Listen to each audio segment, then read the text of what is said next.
Welcome to another episode of Conversations with Coleman. My guest today is Miriam Namazi. Miriam is an Iranian-born writer and activist living in the UK. She's the spokesperson of One Law for All and the Council of Ex-Muslims of Britain. She's co-authored many books, including Sharia Law in Britain, A Threat to One Law for All and Equal Rights, Enemies Not Allies, The Far Right, and the Political and Legal Status of Apostates in Islam. This episode is all about the current uprising in Iran. And because it's a time-sensitive episode, I'm releasing it all at once to both subscribers and the public. Miriam and I talk about the death of Masa Amini in police custody and the protests that her death have caused all over Iran. We talk about the Iranian morality police and the laws and customs governing how Iranian women have to dress and behave. We talk about the strange alliance of conservative Islam and Western intersectional feminism. We talk about the legacy of the Iranian Revolution of 1979, which turned Iran into an Islamic state. We talk about the robust black market for Western and secular content in Iran. We talk about what we in the West can do to support Iranian women and protesters, and much more. So without further ado, Miriam Namazi. So we're going to talk about the Iranian protests today, but before we get to that, I want to, I'd like you to just give a little summary of who you are. I imagine probably a good deal of my audience has heard of you, but if you could just give a little biography of how you came to care deeply about the issues we're going to talk about today. Well, I'm Iranian-born, and I had to leave Iran in 1980 with my family after the establishment of an Islamic regime there. And therefore, a lot of my work and activism has been around refugee rights because, of course, many of my family and friends have become refugees, and also around the issue of, obviously, human rights, women's rights, the demand for secular societies where religion is separate from the state, and against Islamic regime of Iran and Sharia laws, which are medieval and brutal. So I've done work in various areas. More recently, I've run the Council of Ex-Muslims of Britain, which defends the right to apostasy and blasphemy and to leave Islam and religion without fear. And also the One Law for All campaign, which is a campaign against Sharia courts in Britain, and that's demanding one law for all, equal rights for all. And of course, Iran is, even though I've left Iran for many years, it's still very much close to my heart. I think that it's a hugely important country. What happens there has effects throughout the world. And that's why I think a lot of this work for refugee rights, for women's rights, for secularism, against religious rules, they're all very linked.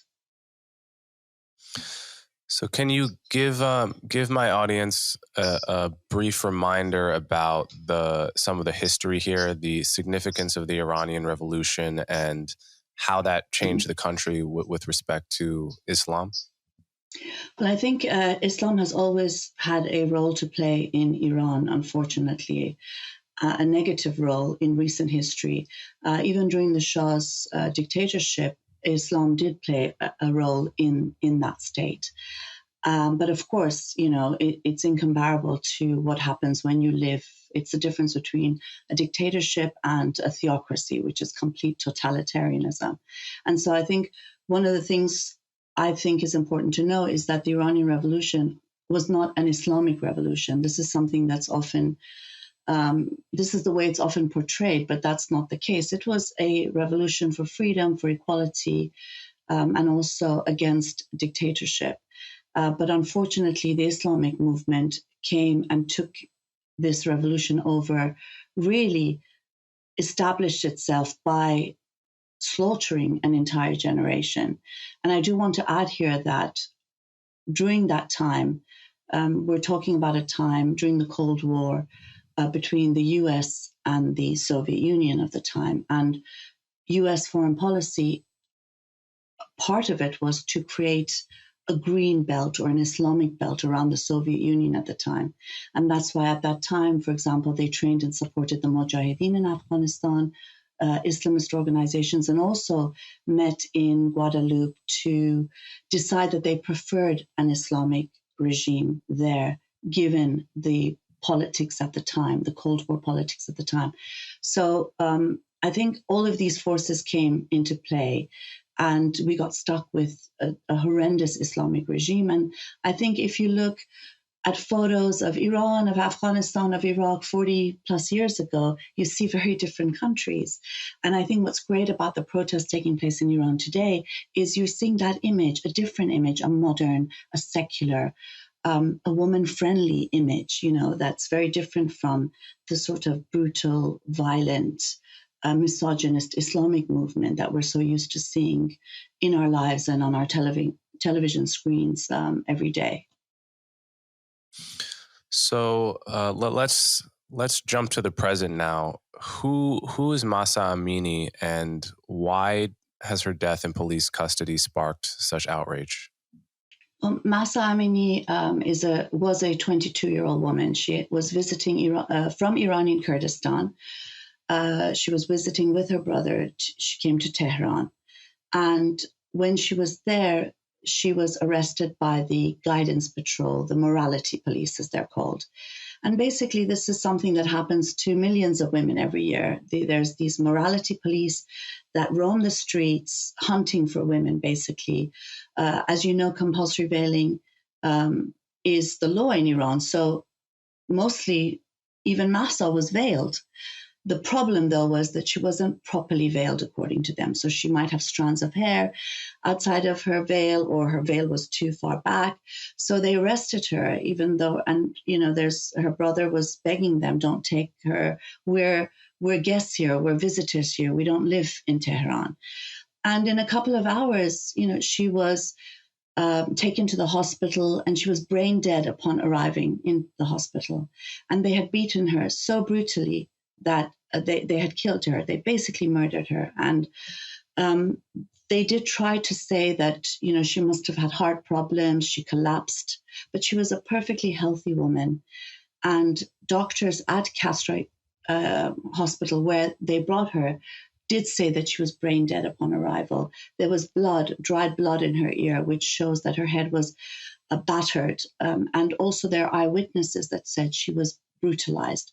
And of course, this is not a rare case. We've seen this happen many times in Iran, where women, if you've seen footage, I'm sure, of women being arrested by the morality police, they're dragged, they're kicked, they're beaten. And according to the law, any woman who's not properly veiled, it's punishable by fines, it's punishable by imprisonment, and serious and severe violence. And so I think the thing with Masa Amini's case is that it was so naked, this brutality against a woman who was there visiting Tehran, being attacked in this senseless way, a healthy young woman with all her life ahead of her, and being murdered effectively because of a few strands of hair. And I think that's what's really outraged people. But I also want to add that, this is not the first case. And it's the straw that's broken the camel's back, because it's just built up and built up and built up. And there have been so many various protests that have been suppressed and suppressed and suppressed. And it's reached a point where women are just saying no more. And the great thing is that men are standing with women. So the main slogans of these protests are, we don't want an Islamic government. We don't want misogynist regime. And the main slogan is women, life, freedom. I think that image, that slogan, that the fact that this happened to Mahsa, where it's so clear cut, no Islamic propaganda from the side of regime can hide what's happened. All of this has meant that it's just captured people's hopes and dreams and for a better and different life. And also, I think the bravery of the women and men that are standing up to the government's forces, that I think courage really gives people hope, and makes them think that change is possible. And I think that's why it's been tragic for all of those who've lost their loved ones, but also so hopeful that maybe this can be the beginning of the end of this regime. When you're hiring, you're supposed to leave no stone unturned. But how do you actually do that? Easy. Partner with a powerful stone turner. You need Indeed. Indeed is the hiring platform where you can attract, interview, and hire all in one place. Don't spend hours on multiple job sites looking for candidates with the right skills, when you can do it all with Indeed. Find top talent fast with Indeed's suite of powerful hiring tools like Indeed Instant Match, assessments, and virtual interviews. Hate waiting? Indeed's US data shows over 80% of Indeed employers find quality candidates whose resumes on Indeed match their job description the moment they sponsor a job. Don't make your candidates jump through hoops. Indeed's virtual interview tool means there's nothing to download. Just click and talk. With virtual interviews, Indeed saves you time. You can message, schedule, and interview top talent all in one place. Indeed makes it easy to connect with your applicants. No need to install anything extra. Indeed's virtual interview tool works from your browser. Indeed saves you headaches. Interview virtually with no downloads, plugins, or purchases. You can do it all in one place with Indeed. After using Indeed's virtual interviews, most employers say it saved them days of hiring time, according to Indeed data. On average, applicants who scored proficient or higher on the reliability assessment were twice as likely to be on time for work, according to Indeed. Join over 3 million businesses worldwide using Indeed to hire great talent fast.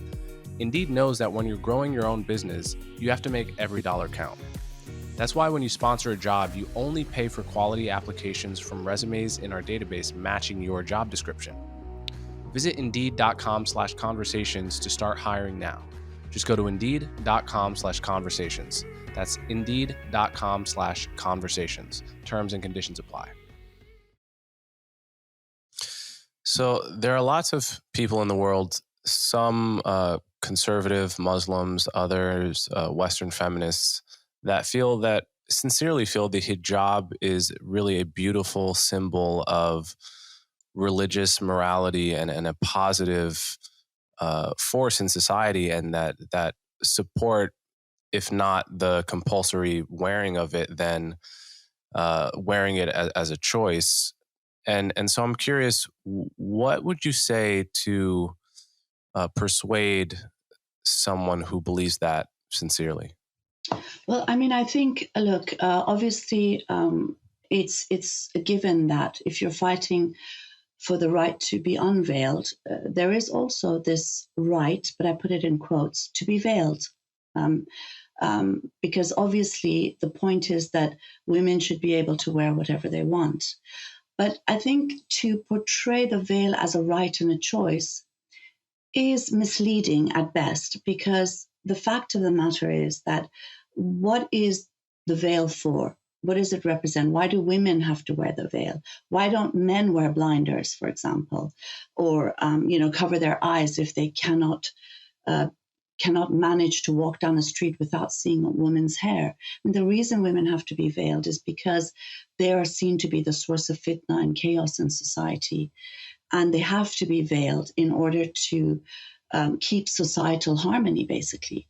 And so it's this view that women's bodies and their hair is so perverse, it's so damaging, that if it's seen in public, it will cause, chaos in society. As one so-called Islamic scholar said, if in a debate with me, if we don't impose compulsory veiling, there'll be adultery, then we'll have to stone people to death. So isn't it better that we impose the veil? I mean, these sort of bogus, misogynist, inhuman arguments, And again, as I said, of course, if an adult woman chooses to wear the veil, she has that right to do so. But my question is, how many women really have a choice? That's the first question. Because even if you're not living in an Islamic state where the veil is compulsory, if you're living in Britain, the pressure to conform, and often that pressure is very clearly followed with threats and intimidation, if not violence, at least the very clear threat of violence if you don't conform. And I think when you are living in an age where the religious right is in power, when the Islamists are in power, not just in Islamic states, but including in Western countries, like the Islamists have power in the UK. So in so-called Muslim communities, if a woman doesn't want to be veiled, there is she will be ostracized. She will be punished. And we have a lot of members from in the Council of Ex-Muslims of Britain who come to our meetings and then go home, wear their veil before they go home, who still go to the mosque because of this pressure, the risk of being ostracized, the risk of things, even worse things happening to you. So I think, there can't really be a choice for women when it is followed by threats and intimidation. And also, if veiling is a choice, but the right to unveil is not a choice, then that's not really a choice, because the right to veil has to come with a corresponding right to unveil, to refuse the veil, to criticize the veil. Otherwise, it's not really a right and a choice. It's an imposition by a religious right movement. That's really what it is. And of course, look, you're always going to find people who will support FGM, will support the veil, will support foot binding, will support the practice of sati, where women throw themselves on the burning pyres of their husbands. In Hinduism, there will always be people who support that. The point, though, is that even if everybody supports that, is something right or is it wrong? The veil is fundamentally a tool to manage and control women. I think we have to be able to say that. That doesn't mean we have to forcibly remove the veil from women's heads. That doesn't mean that we can't respect women who are veiled. We might not respect the veil, but we have to be able to respect women who are veiled. But also that we have to understand that, look, it's a joke to say it's a right and a choice when women are being killed for the very act of not just unveiling, but because they are improperly veiled. And so I think there is a lot of bogus conversation around this issue that doesn't go to the crux of the matter, which is that, like FGM, like female genital mutilation, the veil is there to control women, to control their bodies, and to control their sexuality. And I do want to add that while I think adult women have the so-called right to wear a veil, when it comes to children, it is a form of child abuse, in my opinion. And the reason girls are veiled from such a young age, it's compulsory in Iran from puberty, from when you start going to school. You see little children wearing the veils here in Europe. It's because if they let girls go without veils and let them reach an age where they would choose it, no one would choose it. And that's the reality of it. Mm. To what extent do the people of Iran want a fully secular government? And is that answer different for the older and younger generations? I think, obviously every society has differences of opinion. Not everybody in the United States agrees on every issue, from secularism to the right to abortion to on the issue of systematic racism, whatever. There are differences of opinion. And I think with regards to secularism as well, in Iran, there are obviously people who are in support of the Islamic regime. But I think that a vast majority are not in support of an Islamic regime. And if you look at the fact that 70% of the population are under the age of 30, and very much everything that they do in their lives is in direct contradiction to Islamic rules. So even if you're not a political person, even if you're not an atheist, even though I do think there is a tsunami of atheism in Iran, even if you're not, the very fact that you can't be with the person you love, you can't dress the way you want, you can't listen to music, your voice is forbidden, you can't go into certain fields of study because you're a woman, you can't be a judge because you're deemed to be too emotional, you can't travel around Iran or outside the country without the permission of your male guardian, you can't work unless your male guardian gives you permission. All of these things mean that everything you do in your life is in direct contradiction with the government, if you are a lesbian, if you are a free thinker. And so I think through not theoretical arguments, but through the practical life experience of over 40 plus years, it has become very clear, I think, to people, to a majority of people, that secularism is a minimum precondition. The separation of religion from the state. And I actually believe that no one want secularism more than those who live in theocracies, because they understand it with their very being, because for people in Iran, secularism is a matter of life and death. And I think it's not just, this is not just, sloganeering. Is if you look at the slogans and coming out of this wonderful modern secular protest movement in Iran, the slogans are secular slogans. They are modern slogans. They are slogans that demand the liberation of women and men. And so I think it's very clear that they do. And again, if you look at comments by the Islamic regime, they comment about how they've lost Iranians. There's too much, there are too many who are atheists, there are too many who are secular. They're trying to always bring in new policies to try to quell that. So I think it's something that they take very seriously because they see it across the country. But also on the generational issue, I think it is something that is not just a demand of the young, because if you look at the Iranian Revolution, that was in a way a revolution that was stopped without reaching fruition, and it politicized Iranian society, and that politicization has continued over the past 40 decades. So as an example, the French Revolution, its effects are still felt in France and in the demand for laïcité, or the separation of religion from the state. And I think it's the same with Iran. So it is generations of people who've demanded this. But of course, every generation has become more radical, more progressive, more secular, more women's rights focused, and to the point where now we see slogans that say women, life, freedom. I recently rewatched the movie Argo from around 10 years ago, which was a retelling of the hostage crisis during the Iranian Revolution. And in reading about the movie after I watched it, I discovered that it was apparently a big hit in Iran on the black market of bootleg DVDs and so forth, partly because it jibed well with the current anti-government sentiment. And that was interesting to me because it suggested that Iran has a very vibrant black market of art and products from the rest of the world, and surely from Iran itself, that is,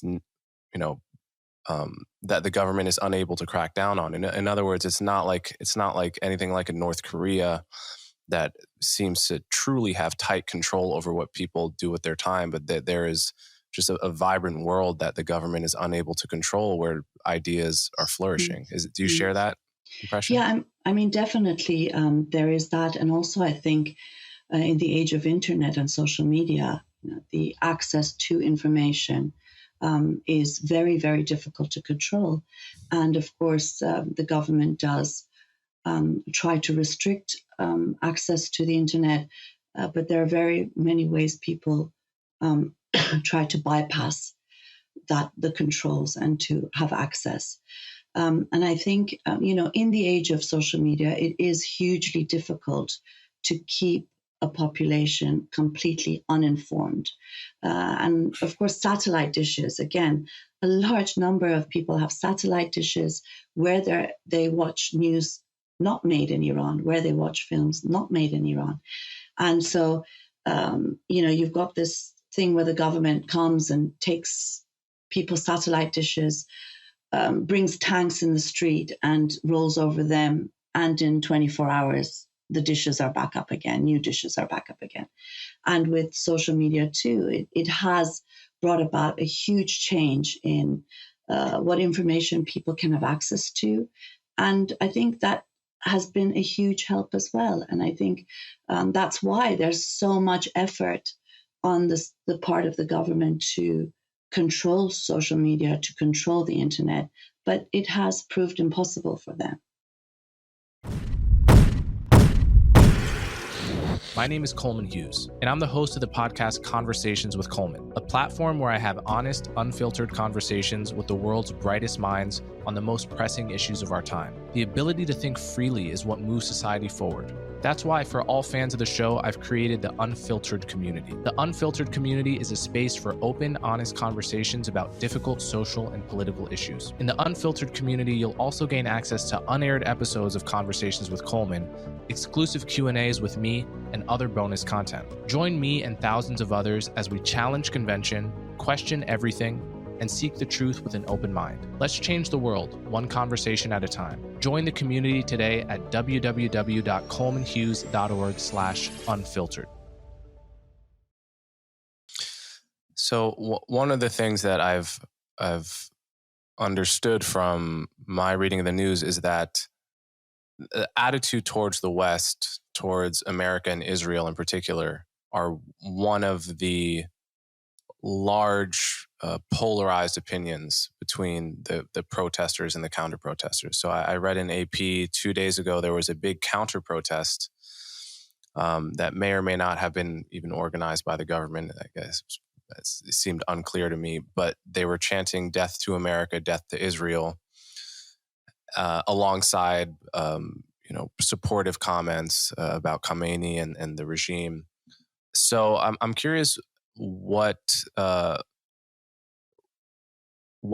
is it that the attitude towards the West is tightly linked to these differing opinions about Islam and religion in general? I mean, I think, look, first of all, we have to understand that the protests in Iran have become huge, widespread protests in over 80 cities. So the fact that, there's most likely a government-sponsored protest that are bringing out the same line that women need to be veiled, anti-Westernism, anti-Israeli government, and so on and so forth, is, their attempts at trying to pull their forces together. For example, there was in the news a day or two ago where the regime had said that they're bringing out their special elite women forces to take control of the streets. Look, this is propaganda. This is the regime's propaganda at a time when really it is unable to control the protests. I mean, first of all, the protests have continued. Now I think it's day 11 of these protests. It's widespread. In some places, they've even taken over the city, like in Oshnavie. There's these constant battles going on between protesters and the police. And you've got women now walking unveiled down the street. You have women putting photographs of themselves, sitting at cafes, walking down the streets with the clothes that they want to wear, without any manto or covering, and also with their hair showing. So this is in effect the beginning of an end of an Islamic regime that cannot keep the veil on the heads of women no longer can show that it's Islamic, because the veil is the most visible form of its control, and so I think with the going of that, the sort of anti-Westernism, Semitism and all of that will go. But I do want to add too that, as someone on the left, I do think that criticism of Western government policy is very needed and necessary. Nonetheless, I think that people in the West, just like people in Iran, have much more common. It's our common humanity than differences. And that in actuality, if we want to bring about change in Iran, we are going to need the support and solidarity of people everywhere, people in the West, people in the East, the North and the South. And also on the issue of Israel, I mean, 100% I agree with the right of Israel to exist. I'm against Hamas and Hezbollah, and, these organizations have also taken the Palestinian people hostage. But at the same time, I think criticism of Israeli government policy on what's happening in the Palestinian territories, the settlements, all of that is not anti-Semitism. It's important that we are able to criticize states and governments and policies, but at the same time, for me, I think, we're all one humanity. We have much more in common than we don't. And I think we need to find that in order to work together, show solidarity with each other. Look, people in Iran need support and solidarity from across the world. And we're seeing a lot of it, but we need to see a lot more, Yeah, I couldn't agree more. particularly from feminists and people who are on the left, progressives. I myself am on the left. For too long, a section of the left, a section of feminists have supported the Islamist movement as the authentic voice of Muslims, so-called Muslim communities and societies. There is no Muslim community and society. Not everyone is Muslim to begin with, and even if they are Muslims, they're not the Islamic fascists. It's the difference between being a Christian and being a member of the Christian right that bombs abortion clinics. There is a difference, and it's, I think it's important to understand the differences, to challenge the religious right, defend Muslims, non-Muslims, ex-Muslims, atheists around the issue of basic human rights, women's rights.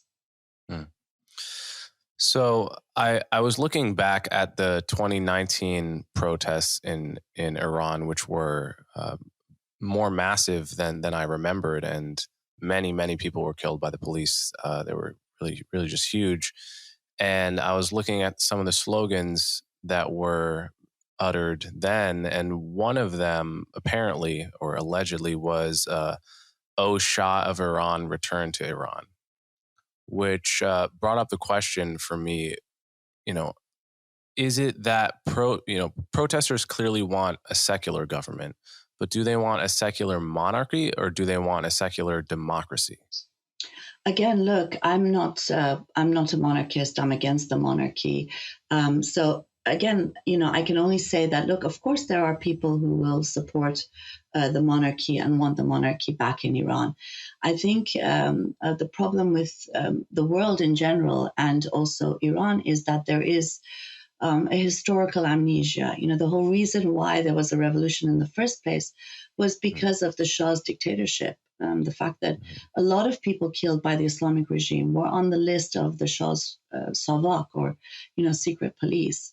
And there were many political prisoners during that time. There was a lack of freedom of expression, and so on and so forth. So I think, I'm hoping that, and of course, this is the choice of people. If we can get rid of the Islamic regime of Iran, and we have a society where people, all political parties, from left to right, monarchists and those who are Republicans, secularists and, those who want socialism, for example. If it's possible to have a freedom of expression, freedom of association, freedom of organization without threats, without intimidations, let people come and bring their platforms and their perspectives and let people decide, without foreign intervention, without threats and violence. It is possible. I have a lot of faith in people to choose what's best. And sometimes you don't get what you want. That's part of living in a democratic society, but there has to be freedom of expression, freedom of association, freedom of political parties in order for people to be able to make a viable choice. So I think, yes, of course, monarchy is, has a long history in Iran, the monarchy. And given the fact that it's so medieval and barbaric and brutal, the Islamic regime, that people look back to the golden age of the monarchy. In a way, it reminds me of groups like even the Islamists look back to the age of the Khalifa. I think we can't keep looking back. We need to look forward. And today, in the 21st century, forward, I think, is a state that's democratic, is a state that's secular, is a state that respects fully freedom of conscience expression and rights, including the rights of women, LGBT minorities. Do you think that the regime could maintain power but loosen laws around the veil or effectively stop enforcing them? Or do you think the only way that the veiling mandate will change is if the regime falls? The veiling mandate has already fallen. It's fallen because women are refusing to comply. And that's the problem for the regime. I think it's impossible for the regime to reform its laws and stay in power. It's like saying the racial apartheid regime of South Africa, could it stay if whites and blacks were no longer segregated? It's impossible. That's no longer an apartheid regime, a regime that's based on racial segregation. If the races are segregating, that's the end of racial apartheid. It's the same in Iran. This is a regime of sex apartheid, the segregation of the sexes. The veil is one form of it, but there is sex segregation in the sense that women have to sit in the back of the bus, for example, in Iran. It's like Rosa Parks refusing to sit in the back of the bus. Women are refusing to sit in the back of the bus. Women have to enter via separate government doors to enter government offices. There's a curtain in the Caspian Sea that separates men from women. We're talking about a regime that segregates the sexes, and the veil is its most visible form of segregation. Women have to wear that wall of segregation on their very backs. And when women refuse to wear it, when the sexes are mixing at protests, that's the end of the Islamic regime of Iran. I'm not saying it's going to happen tomorrow or when. No struggle is guaranteed, unfortunately. I wish it would be so easy. Nothing is guaranteed. It depends on how much support and solidarity the people in Iran get, how much Western governments stop supporting and legitimizing the Islamic regime of Iran, whether they'll close down the embassies, expel their ambassadors. We need that to happen. We need people in the West to demand that they end relations with the Islamic regime in the same way that huge solidarity movements across the world demanded an end of relations with the apartheid regime of South Africa. So all of that will determine whether people in Iran will win. But I think we have now reached a point where it is the beginning of the end for them. If women do not comply, if people do not listen to their rules, they are no longer able to impose it. It's their end. How long it takes, it depends on how we work from now on. Okay, my final question for you, Miriam. How do you recommend that people from the West who feel sympathy with the protesters help, if at all? Do you know any good channels or organizations that are the ones to support financially or otherwise if people want to help? I think what we need right now is we need large mobilization in the West to support the people's movement in Iran. So, for example, in London, every day at 5:00, we go to Trafalgar Square in London and raise our voices in support of the protests in Iran.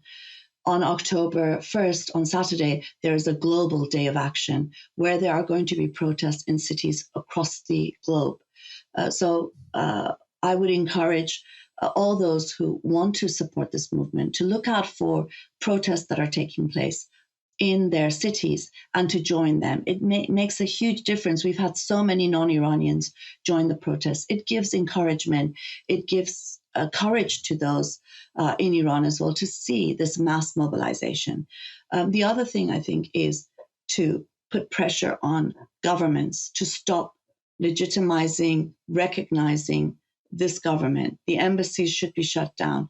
We need citizens in their own countries to demand an end to this. You know, in New York, for example, while people were being killed on the streets just a few days ago, you had Ebrahim Raisi, who's the president of Iran, coming to the United States, being given a visa to enter the United States, and being able to address the UN General Assembly. He is a criminal, not only because he is directly responsible for the murder of Masa Amini, but he is someone who was on the death commission in Iran during the 80s that is responsible for the execution of thousands of political prisoners at the time. He is wanted for crimes against humanity. So we need that pressure also on governments. Financially, I think, support the protests. Right now we need microphones. We need not to support any specific political organization, I think, but to support protesters to come with microphones, to come with placards to help bring things, water for the protesters, for example, just anything that could help support those who are protesting, and to constantly publicize what's happening in Iran on social media, among your friends, your family, encourage them to get involved. For me, I think what I would tell everyone who's listening is that, look, this is not just a fight for the people of Iran, for freedom of women and men in Iran. If you all remember, if you are old enough to remember, or even are not old enough to remember, but will know what happened historically. Just over 40 years ago, an Islamic regime took power in Iran, and that has had a domino effect across the Middle East and North Africa, Afghanistan, Iraq, Sudan. All of these countries, they were not what they are today. It is the result of that domino effect of the rise of the Islamist movement across the Middle East and North Africa, and also its effects we see in the West. It has helped a corresponding rise of the Christian right, for example, in the US and in Europe. So what I want to say to you is that if we can support a revolution in Iran that is a women's revolution, a slogan that is women, life, freedom, it will also have effects across the world. It will also act as a domino effect to push back the Islamists and the religious right in the Middle East, in North Africa, and also across the globe. So it is a universal fight. It is a universal struggle. And it is a fight that if we don't fight it today, we will be dealing with this monster for many decades to come. We need to deal with it and end this movement once and for all. It can begin in Iran as the opposition to it, and the end of it can begin in Iran in the same way that it started to rise in Iran. Well, thank you, Miriam. This has been very informative, and I think people will get a lot of value from this. And I support what you're doing. I admire you a great deal, and keep fighting the good fight. Thank you so much for having me. Really appreciate getting our voices out at this time. Keep strong. If you appreciate the work I do, the best ways to support me are to subscribe directly through my website, colemanhughes.org, and to subscribe to my YouTube channel so you'll never miss my new content. As always, thanks for your support.